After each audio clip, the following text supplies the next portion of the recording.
समत्वम योग उच्यते, equanimity in life is योग।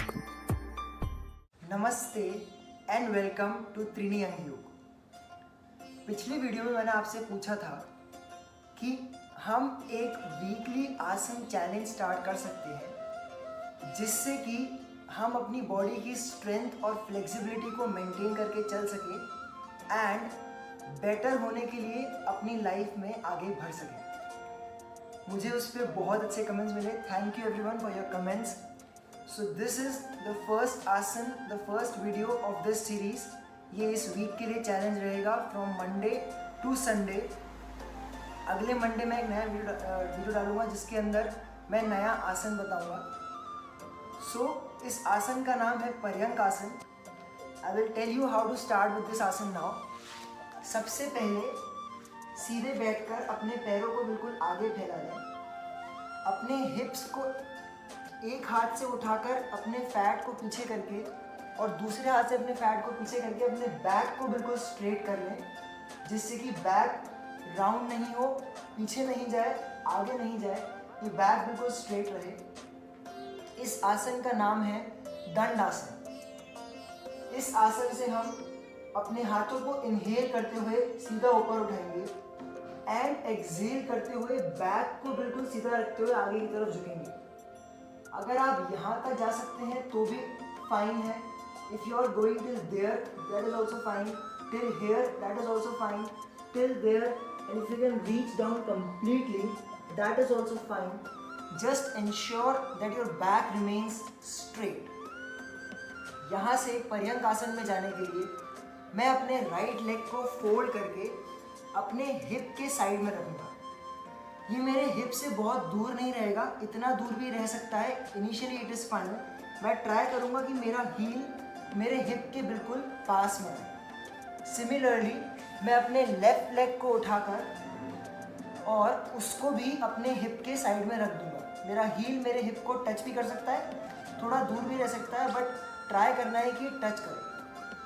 एक इम्पॉर्टेंट चीज़ ये है कि इस पोजीशन में जो हमारे पैर बाहर की तरफ है और मेरा हिप बिल्कुल ज़मीन के ऊपर है, बिल्कुल मेरे मैट के ऊपर है, तो मेरे नीज़ बाहर नहीं निकलेंगे। मैं ट्राई करूँगा कि they remain as close as possible. They should be touching each other. Ideally इस पोज में ये टच करते हैं, बट इनिशियली अगर थोड़ा दूर भी रहते हैं तो it is fine. Now from here, sitting in this position where my heels are very close to my hips, I will go on my elbows first. पहले मैं अपने elbows के ऊपर आऊँगा। मेरे नीज साथ में है, मेरी पोजीशन चेंज नहीं हुई है।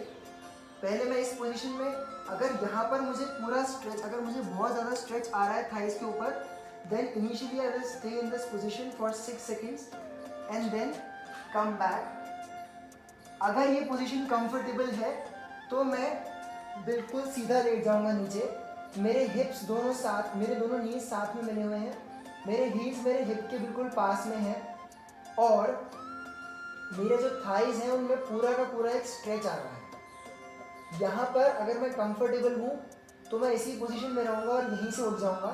अदरवाइज अगर मैं और कंफर्टेबल हूँ तो मैं अपने एल्बोस को पकड़कर और उनको पीछे की तरफ ज़मीन पे रख दूँगा and I will stay in this final pose for Paryank Asan for 6 counts.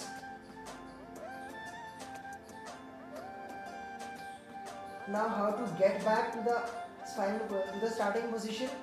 मैं वापस से सेम तरीके से अपने एल्बोस के ऊपर आऊँगा और धीरे से ऊपर उठकर बैठ जाऊँगा।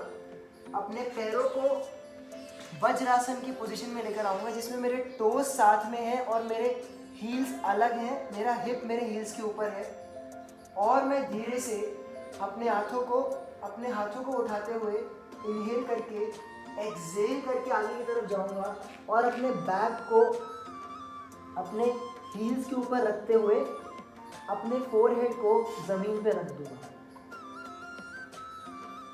And I will stay in this pose for 6 seconds. This is a counter pose for Paryank Asan